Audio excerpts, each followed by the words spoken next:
panel discussion for today's conference. That is the changing role of CFOs in the digital age transformation, how technology is driving innovation and transformation in finance. I would like to welcome our moderator, Ms. Hemalatha, from Head Sales Iris. Ms. Hemalatha has rich experience of 22 years in the industry, starting with Piramal Enterprise in the cost accounts section and later in project management. In 2012, she joined Iris Business Services Private Limited in the sales department. She was initially responsible for the XBRL conversation services, reporting to MCA. With her keen business sense and dedication, she was promoted to the head of sales of domestic market responsible for a range of software development by Iris pertaining to GST compliance, e-invoice, e-way, bills, including MCA, etc. Everyone, please give a big round of applause for our moderator for the first session, Ms. Hemalatha. And now I would also like to request Mr. Hemalatha to introduce our other panelists. Good afternoon, everyone. So I take the pleasure of introducing the panelists for today's discussion. We have Mr. Hemant Kumar Ruia, CFO DP World, Mr. Gunjan Shukla, CFO OLX Auto, Ms. Sunaina, Head of Finance, Asia Pacific, SMS India Private Limited, Mr. Sanjay Gandhi, Group CFO, Pearl Global, Mr. Avinash Jain, Head of Finance, WorkIndia, Mr. Sameer Madan, Director Finance, Agilent Technologies, and Mr. Sanjeev Malhan, CFO, Dharampal Satyapal Foods Limited. Can I please ask all the panelists to join us on the stage, please?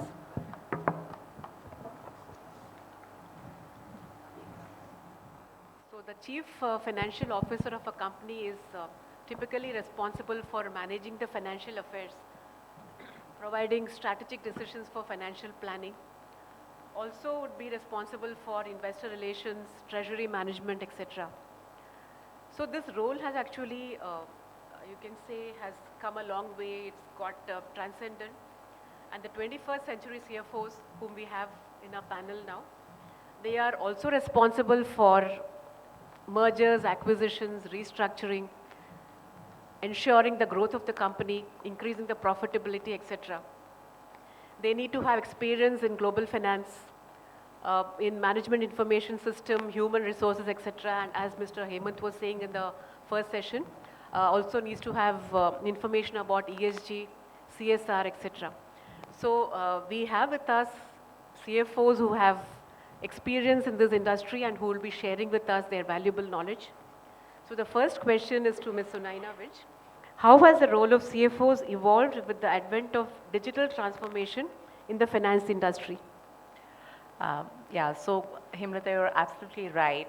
Historically, CFOs have been responsible for all these financial, typical historic things like investment planning or financials, operations, whatever you mentioned. But now I think the role of CFO in this digitized world has really moved on from just only typically having all these operational things and also budgeting, forecasting, to a change management role. So because this is what is expected from a CFO, to be a change manager and also to initiate a thought process of digital transformation within the organization. Why CFOs are looking, why the management or the board is looking at CFOs as change managers. The reason for that is that every business process actually comes and collaborates within finance. Today, data is the new oil, and hundreds and thousands megabits of data running through the organization actually comes to finance in some way or the other. So CFOs are at the best pedestrian to look at the data and also, kind of make the organization, move the organization to more data-driven decisions. So any change management because we are sitting at the center of the whole organization. So that's why it is important for us to work as change agents and also to start the new digital process within the organization. Thank you. That was very insightful. So as we saw in the morning, we heard one of our speakers say that CFO's role is emerging to become a protector and a surveyor. So as data and analytics becomes very critical and increasingly, and this is required for decision making, the CFOs must take role of note of these key technology. And so the next question goes to Mr. Sanjeev Malhan. What are some key technological advancements that have significantly impacted the CFO's decision making process and financial technologies?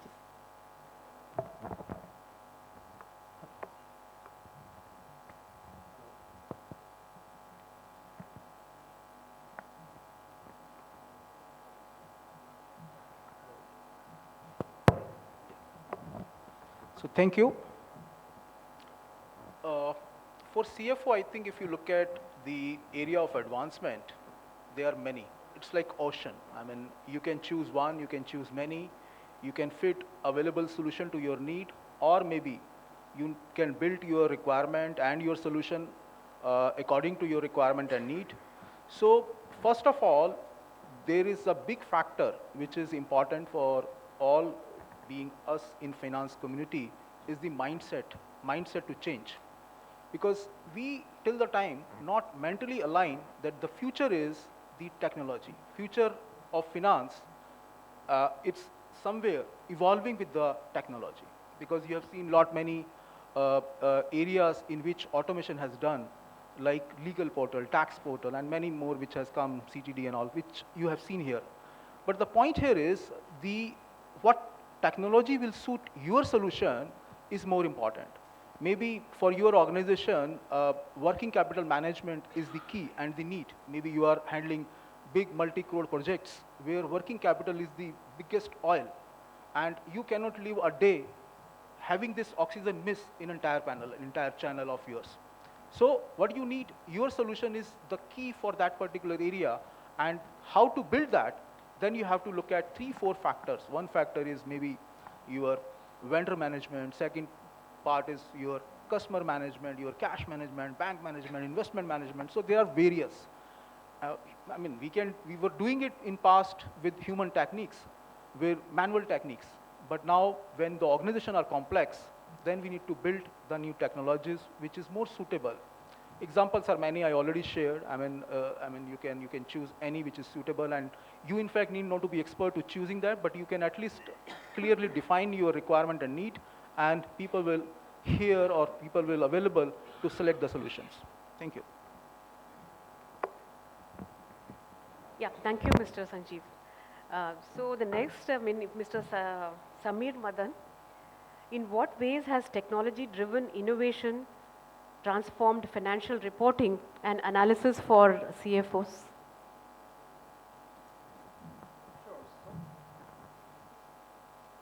So I believe that IT and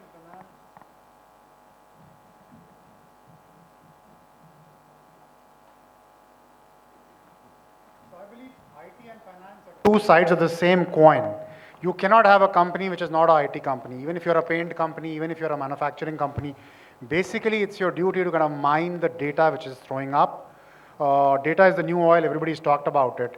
And I think data is waiting to be telling you a trend, catch the trend early, and a trend is your friend. I think Sunaina talked about that we finance folks have a bird's eye view of whatever is happening within the company, whether it's production, whether it's supply chain, whether it's HR, whether it's revenue, but also what's happening outside of the company, whether it's what the competition is doing, what the geopolitics is, what is the global macro. And I think the disruptive technologies are there to help us through digitization to mine that data. There are enough technologies available to us as CFOs or finance professionals to be able to kind of get us real-time on-demand reporting, to be able to predict the end of a product life cycle. Examples are that your discounts will go up, something else will catch up, and your volumes will go down.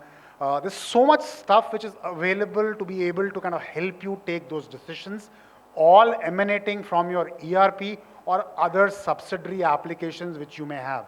And I think it's duty for us finance professionals to lead that change, to partner with all our stakeholders, both internal and external, to do storytelling, to kind of tell them what we are seeing from the numbers, whether again from artificial intelligence, various other applications, HANA, what have you, or use our own mind, because still we're the one who programs all the machines, all the artificial intelligence.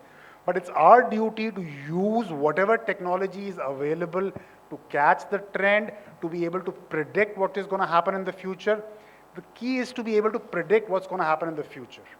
And most importantly, keep a hawk's eye view of what's happening in the competition.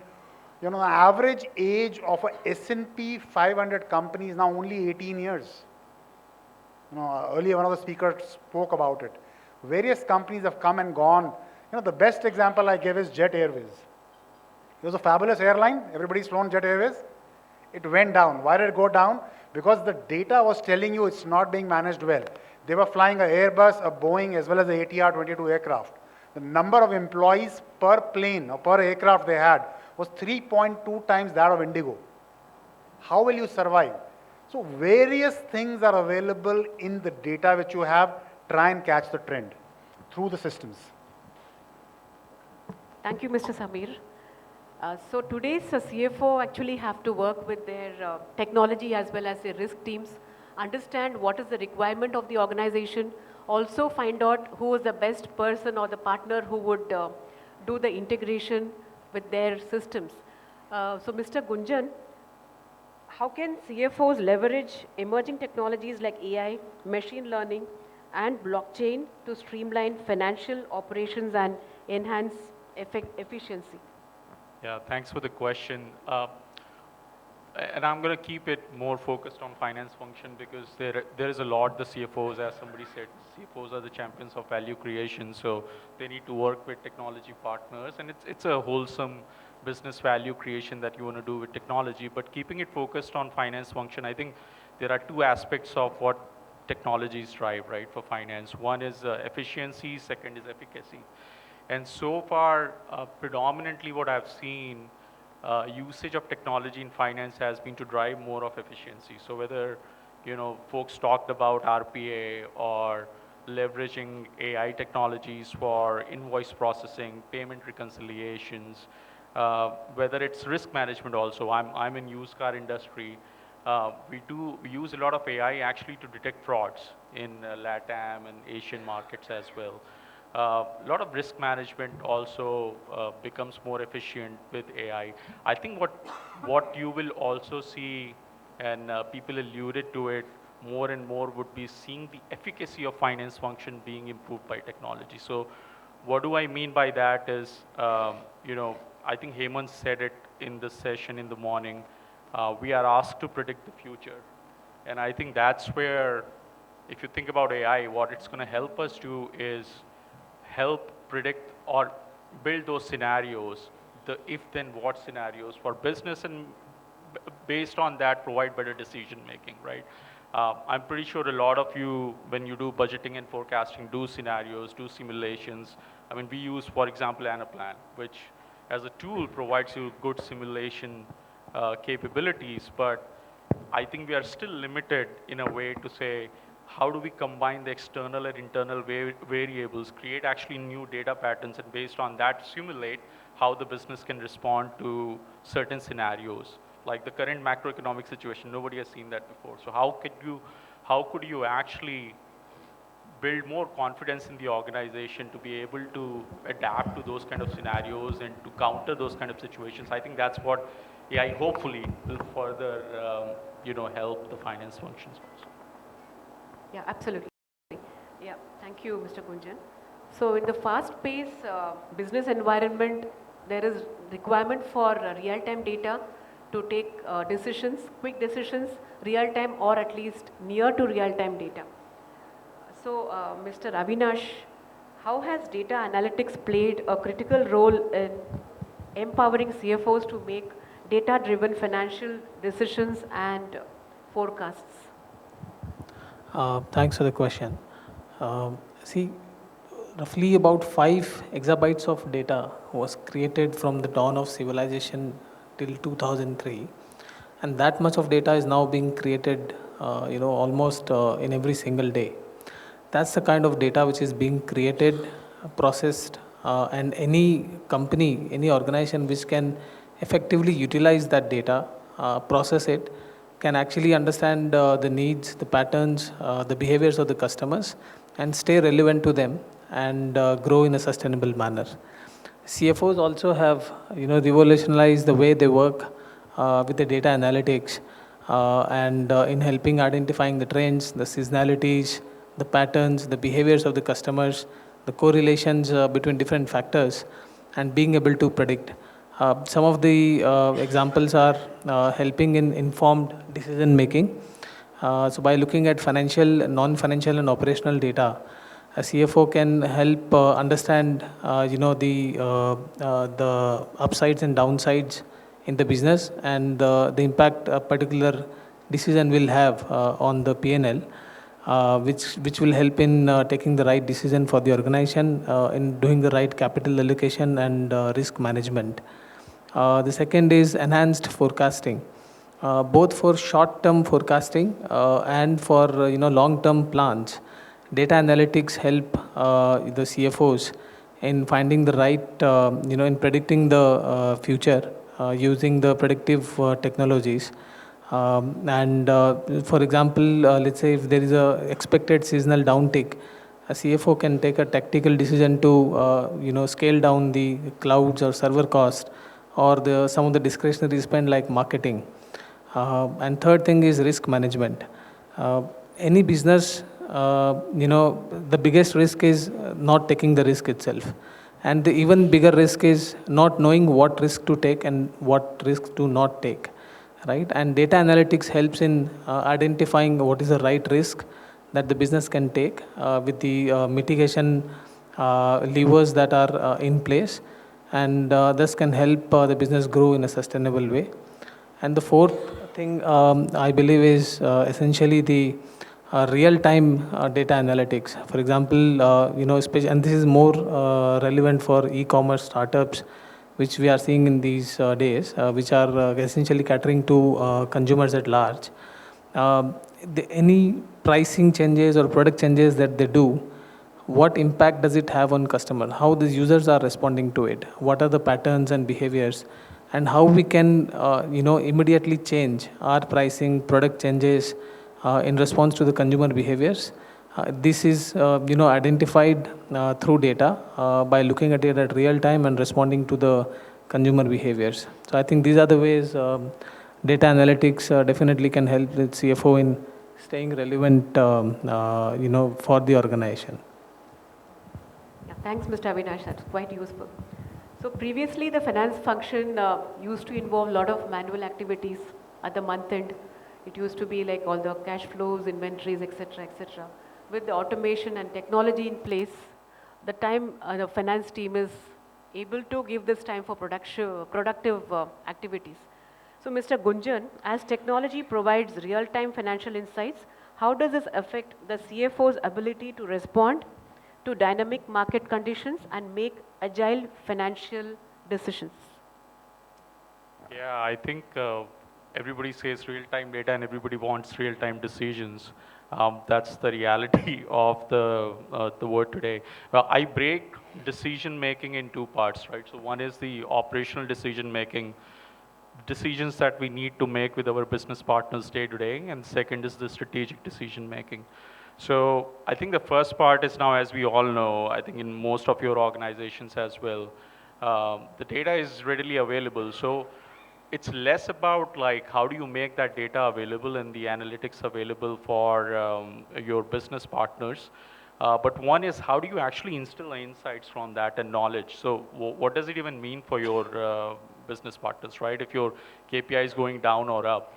And then how do you actually instill that culture at the ground level that people take the bias out of data, bias out of the subjective personal decisions that they make on the ground and use data. So I give you an example. In our business, again, we buy cars. So Used car pricing is extremely tough. Like, I mean, you don't have a lot of data points and market benchmarks. So when you start the business, you're always relying on humans to help you with the pricing of the cars. How do you buy cars? Over time, you need to develop models and you need to provide that analytics almost every day to people who are buying cars to say, hey, you don't need to make a subjective decision. Here is the price of the car. Here is the kind of the car that we need to buy. So, and that's tough. That's tough. The first tough part is like, how do you make it available at the ground level? But then second is, how do you, as I was saying, bring the culture at the ground level? So that's where I think finance can really play an important role as well, to use the data for more operational decision making and take the bias away at ground level. Second is a strategic decision making, right? That we were talking about, forecasting, budgeting, planning. So there it's more about how you're predicting, again, like I'm using the same word, or how you're thinking about the business scenarios that will play out, and in context of that, what decision, whether it's around capital allocation, whether it's around like, you know, new initiatives, whether it's around like managing risk in your portfolios, how do you want to make that, right? So I think just segregating that operational decision making, you play a huge part in enabling your business partners with the right data, with the right knowledge to make the right decision, take the subjectivity out. And on the strategic side, use data and technology to make sure that we have everything on our hand. Like, I mean, there is the human element that you still need to make strategic decisions with the gut as well as the data, but you have all the data and objective points available for people to make the right decision when they think about the future of the business. Thanks, Mr. Gunjan. So, Mr. Sanjay Gandhi, the shift towards automation and digitization has raised concern about the cyber security. So, what measures are CFOs taking to safeguard financial data and ensure data integrity in the digital age? I think you have truly given me the role of CFO. When everybody, colleague is excited about taking an acceleration pace, the question you asked me to put a break. Okay, look at its security measure as well. So yeah, I mean, I think we heard from our colleagues in terms of the imperative role which digitization technologies plays in today's world in terms of the decision making, faster processing of information, faster sharing of the information. There are many imperatives, you know, which we also face in our industry. We are into apparel manufacturing, so we need 10,000 of workers. You know, there are multiple factories across geographies. Now, there is a lot of human intervention is there before we did the automation as to, you know, how does the fabric till the final garment get produced. There are multiple stages. Now, how do you capture that and how you bring the overall, the digitization is all about to improve the productivity, right? So rest everything is a post-mortem analysis which can keep on happening. But what you do at a real time when the production is happening is something which differentiates between the real technology to what actually you have. Now, while you implement it, I think there are cybersecurity threat also which comes along with that. One, something which is at an organization level and then infrastructure level. Now, at infrastructure level, of course, you know, there are multiple layer of certification, like, you know, socket security layer certification you can put a multiple factor authorization. One can have a vulnerability assessment test. There are firewall protection measure which has to be taken. Then there are network application when you know, there should not be any interface or the manipulation or the fudging of the data which is getting into the real-time production line. Otherwise, you know, entire analysis can go for a toss. So you put that QR code interface in such a manner that it can't be manipulated by anyone. It can't be used to access anything. And then there are, you know, various firewall which can be, you know, misutilized by, in the sense, you know, there are some applications which are getting downloaded in the system which can create a virus across. All those protection measures you created. You create a security checkup in terms of the log which get created on the system, and you have a periodical report which is coming out of the system. I think those are the measures you put to make sure that, you know, those the cybersecurity threats is really kind of given out in some way. Thank you, Mr. Sanjay Gandhi. So earlier, the digital transformation were treated like science projects, and now increasingly the CFOs have become the drivers of transformation. So Mr. Hemant Kumar, how has digital transformation enabled CFOs to become strategic business partners, collaborating with other departments to drive overall company growth? I think it's a very loaded question, but honestly, if you see, if you like remove the chaff from the wheat, this whole concept of digital transformation is nothing but making available data real time and to a large extent very granular. So what it helps the CFO to do is to build more insights. Now, it's not that decision making wasn't happening earlier in life, right? It was happening, but if there was 30% data, there was 70% gut, okay? Possibly today, with so much of data and real-time data available, your ability to take a decision is possibly 60% data and 40% gut. Gut is not going away.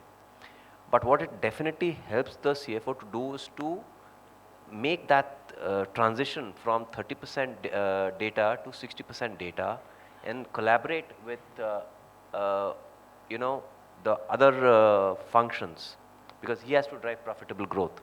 So he has to collaborate with others. Now, when he would earlier go to the, within inverted commas, the others, they would say, "Acha, where's the data? But this is only 30%.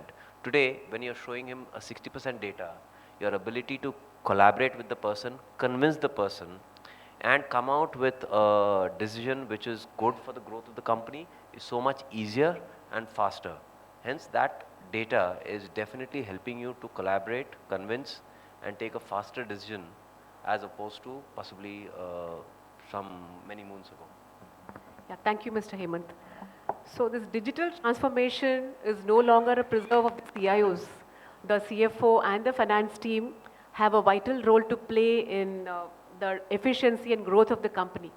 So, Ms. Sunaina, this next question goes to you. As the finance industry embraces digitization, what skill set are becoming increasingly important for CFOs to possess, and how are they adapting to this changing landscape? Thanks, Hemalatha, for the question. So, there are obviously, I will not talk about the normal skills which are required for the CFO, but yes, the first and foremost thing, as we all have been speaking since morning, is strategic leadership through data analytics, so that we are in a position to give that predictive analysis. We should know what are the nuts and bolts of our organization, what action has a cause and effect on the top line or the bottom line. So all this has to be through, we have to be really good analytics people who can understand this. While the numbers are always of business, but it is CFOs who actually present the story behind numbers and actually, instigate other leaders to think for a database decision, as we were speaking, Gunjan and Hemant mentioned. So I think the first and foremost in these times is to be very, very strong on analytics and understand the role of each lever to our balance sheet and P&L. The second most important thing for us today is agility and embracing technology. Today, it is not an option for any organization not to embrace technology. As per TCS data, around 25% of the top companies close their books within 5 days. 5 days. So agility is what is the requirement of the hour. Today, there is so much of uncertainty in the world, whether we talk about COVID, China +1 story, disruptions in logistics, Russia, or even changing a name from Twitter to X, wipes off $1 billion. So in such uncertain times, having digitization in your processes is not an option. Work from home is here to stay. We have to be ready for any changes that could have been required. For that, our processes should be digitized. So that embracement is absolutely important. I completely agree with Samir when he says that IT and finance are actually two coins. So that is completely agreed to this fact now. The second most important thing today is effective communication. We CFOs have to drive a lot of change management within the organization. It is not very easy to change the mindset of our own teams who are so, they feel that the ownership of the Excel sheets is their own. So to drive that change management, that the data is not some person specific, it is for the organization. Two, what other strategic leaders or other CXOs in the organization have the gut, which we were speaking about, to move from a gut to a more data-based decision making and asking why questions is very, very important. So effective communicator is one of a key ask for effective CFO today. In today's time, everything is changing so rapidly. The form of competition is changing. Today, a merchant or a grocery store owner the competitor to a grocery store owner is not another grocery store owner, but Amazons or Flipkarts of the world. So in such a situation, it is very, very important that CFO possesses a growth mindset. We spoke about what it is important to know, that what is happening around, not only within the organization, but also around the globe, and what can really impact us as an organization. So these are few things which I feel that are really important for a CFO. Thank you, Sunaina. Of course, with the changing times, we need to adapt ourselves to the requirement of the hour, but it's easier said than done. There definitely had challenges and obstacles in the way.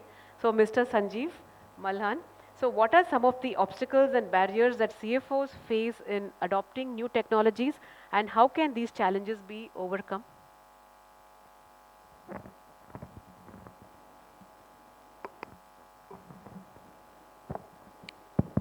Thank you. So obstacles are huge always. When you have change management, we have change management. Of course, we face a situation where everybody is that side of table. If you are that side, then they are that side. So a lot of obstacles. Obstacles first starts with the mindset. And if you look at small businesses, mid-sized businesses, still they have big mindset issue. Big issue of deploying consistent flow of money to the technology, because it's very difficult to convince. And third is the full-blown IT department. I mean, if the company is small, it's not cost-savvy to have a full-blown IT system, IT environment in the organization. But yes, we have many solutions available for these areas to eradicate those obstacles. Because if we just see the one part of obstacles, I mean, that's not the end, because that where is our contribution and value add as CFO, or maybe catalyst for technology used to have, where you see the other picture. And there are many solutions. I mean, it's not very costly in terms of, if you look at SaaS solutions, IaaS solutions, PaaS solutions, PaaS solutions, and then maybe DaaS solution, DaaS solutions. If the data is part, DaaS solutions are available. I mean, you need not to rush and build a huge team to collect the data. And many platforms are working on those areas, and they are available. And they are available on cloud at a very throwaway price. I mean, it's not something which is far away. So obstacle is how to build the journey, how to build an organization need first on the spreadsheet, what are my requirements, my organization requirement, how I can be co-partner in this growth journey.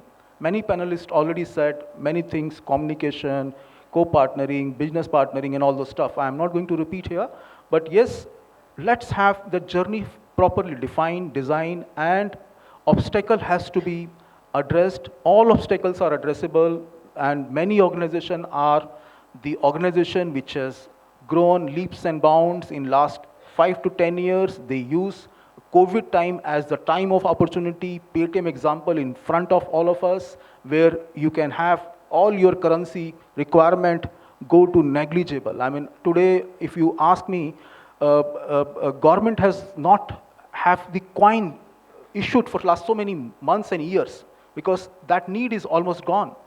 Now the time is digital currency because the physical currency need is going away. So those are the change management. If you look at what is happening around you, you have enough food to talk about it. Thank you. Thank you, Mr. Sanjeev. Just 1 second. I'll say in one word or in one sentence. It's more of will than skill in today's world. I think skills can be taught, but will can't. And one of the ingredients of will is taking risks. Absolutely. So one of the goal or the skill that a CFO requires nowadays is to use the current data and forecast or predict the future. So Mr. Hemant, what role does the predictive analysis play in financial planning, and how can CFOs harness its power to make accurate forecasts and optimize resource allocation? Look, I mean, the way I spoke earlier that we just don't stop at predictive, but it definitely helps to do scenario planning. A, B, what it definitely does to the organization, it helps to give some sort of a visibility as to what is coming. And if you have tools which do that accurately, so for instance in the FMCG space, you have a peak during Diwali, right? So, and Diwali in our country, I mean Diwali across the world is not on a fixed day. So you can't say that November, May, there will be a peak, because sometimes Diwali will be in October also. So you need to have tools to tell the system that, look, this is Diwali and this similar peak will be this month, this year it was in November, next year is going to be in October, and so on and so forth. So the moment you tell the system that skew, the system builds it. Now if you were to do that or try to do that manually, not impossible, nothing is impossible. But the kind of effort that will be required to do that and the errors that can be there will be humongous, because basis your forecast, someone is going to plan raw material, someone is going to plan production, and someone is going to plan warehousing and transport to the ultimate distributor and the retailer. Now, if this was being done or is now is going to be done and is being done in many companies digitally, your errors, your the ability to react. Now there are softwares which do this for the next 14 months, for the next 24 months. They do this skew analysis for the next 24 months. Now imagine if you have a long lead time RM, how easy it is for you to predict that, place POs and ensure that your factories don't run out. Otherwise you will be staring at either loss in demand or loss in production, depletion of inventory, and if you are looking at expiry products, you may just look at products which have expired. So it's so much easier for you when you have digital backing you to take these kind of predictive decisions. Absolutely. Thank you very much. So the digital transformation has actually opened up opportunities for global expansion and market diversification. So Mr. Samir, how are CFOs navigating the complexities of international finance in this new era? See, I think, as I said earlier, the CFOs are in the best position to see what's happening geopolitically all over the globe, all the new paradigms from, for example, just-in-time inventories to just-in-case inventories. And most of the times, while on business expansions, you were bothered about compliances, you're bothered about how I do, like the local books of accounts over there. There's so many digital technologies which are available to convert your books, let's say from US GAAP into the local GAAP. I don't know how many of you have worked on WorkIndia or Caseware. They simply convert your US GAAP into local GAAP. And there's a lot of knowledge which is available for the local countries where you want to expand through all these applications, even business reports. So a lot is already available to you. But the key always is, according to me, watch the competition, pick up their annual report, attend their annual general meetings and see where they are expanding. Speak with your sales guys. Like for example, the best country to invest right now is Indonesia. I don't know how many of you know, but that's going to be in the top 5 purchasing power parity economies by as recent as 2030. Are we investing there?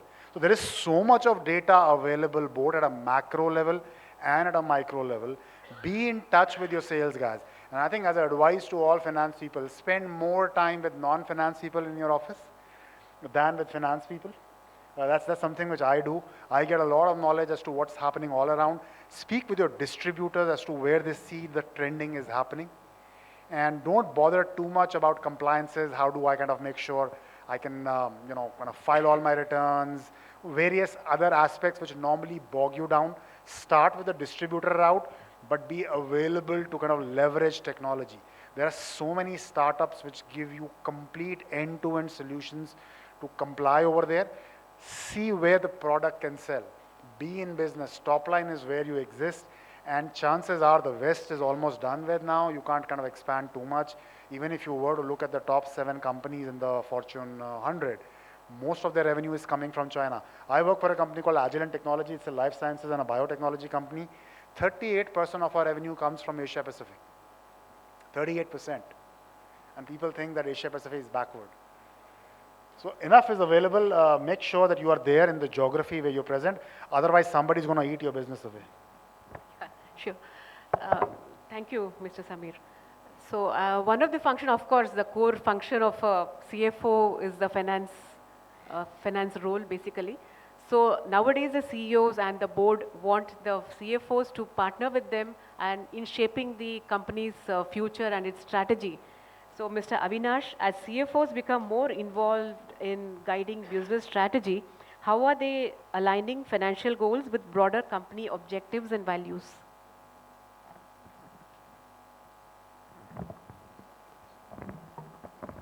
Yeah, hello. So as Mr. Samirji said, CFOs should talk to more of the known finance people, right? The CFOs of today are no longer working, on the typical book closure or the compliance part, but they are more actively participating in discussions with the business. He's actively participating in, what should be the price of the product, what are the consumer behaviors, and how the product should look like, how the website should, or the app should open, and what should be the funnel, what should be the, the message on the marketing campaigns that you are running.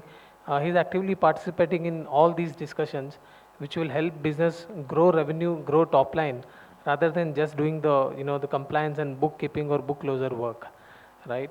And here are, couple of things. Number one, he has to collaborate more actively with other stakeholders, understand their objectives, understand their P&L broken down at the unit level, at the, and also understand the non-financial or operational KPIs which are driving that particular department or unit, and work closely with him.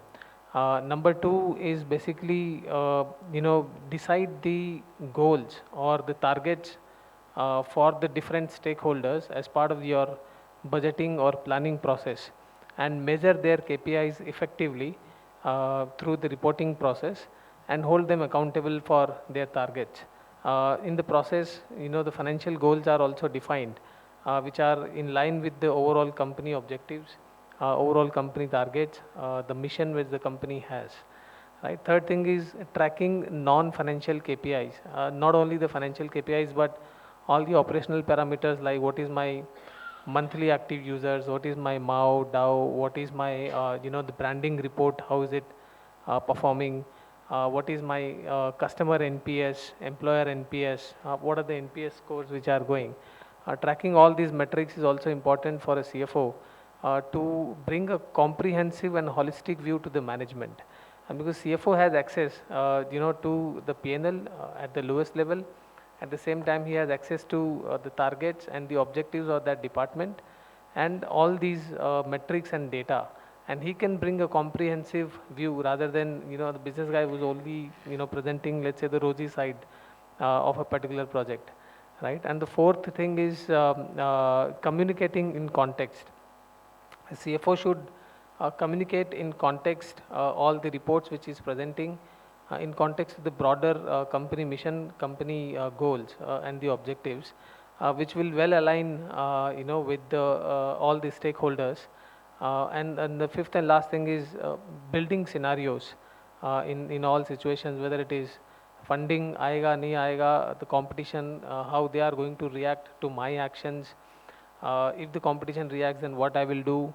All these scenarios have to be built by a CFO, which will also align with the other stakeholders. And yeah, broadly, these are the points. Thank you, Mr. Avinash. So the CFOs are definitely required to be ahead of the curve and understand the shift in priorities or the shift, so Mr. Sanjay Gandhi, looking ahead, what are the emerging trends and technologies that CFO should prepare to stay ahead of the curve in the ever evolving landscape of finance and digital transformation? Hello.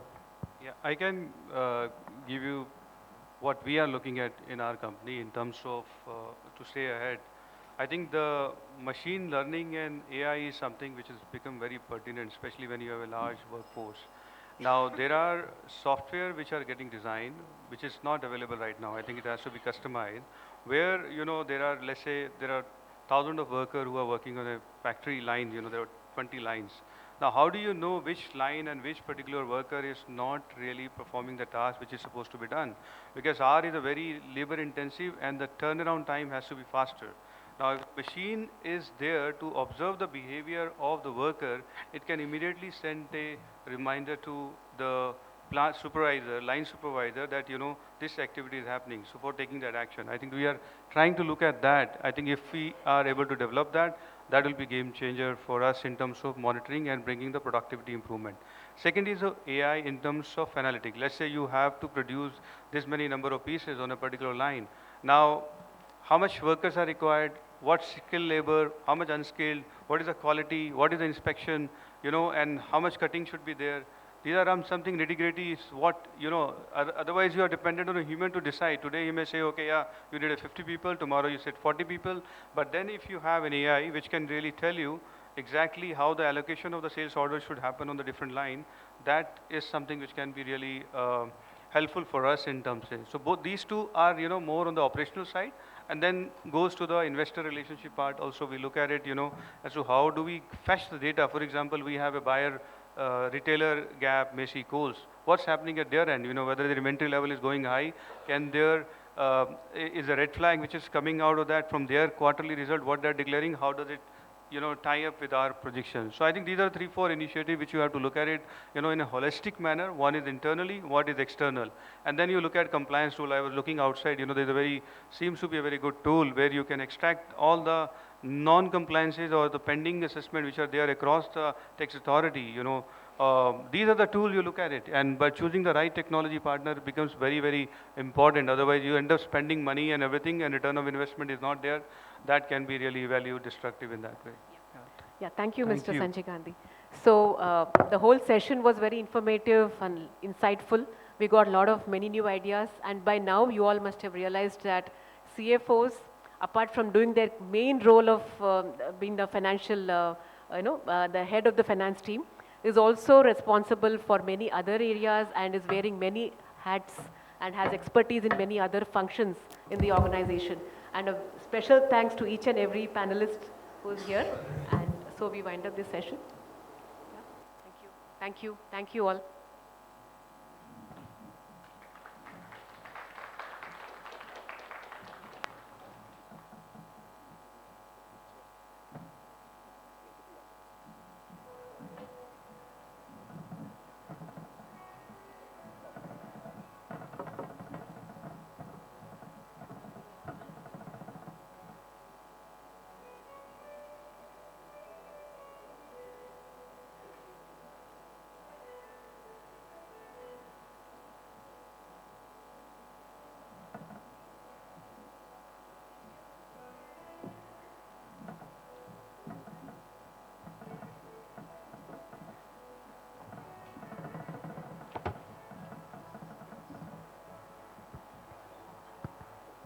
Hello.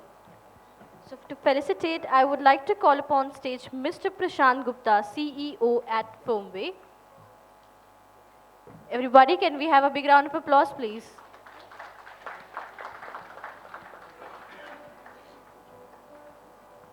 Now, I would firstly request to please felicitate our moderator, Ms. Hemalatha.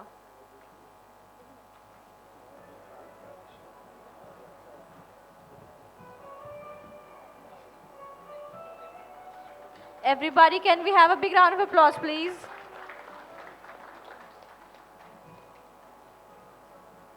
Thank you. And now I would request you to please felicitate Mr. Gunjan Shukla.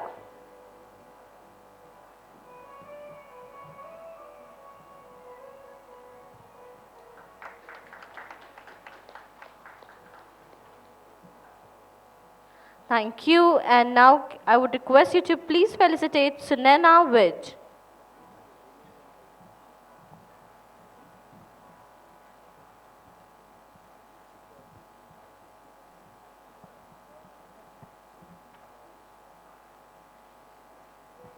Thank you. And now I would request you to please felicitate Mr. Sanjay Gandhi.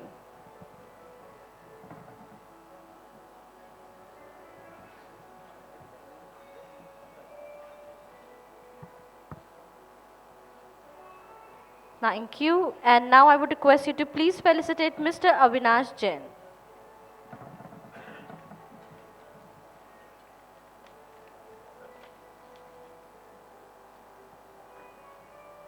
Thank you. And lastly, now I would request you to please felicitate Mr. Samir Madan.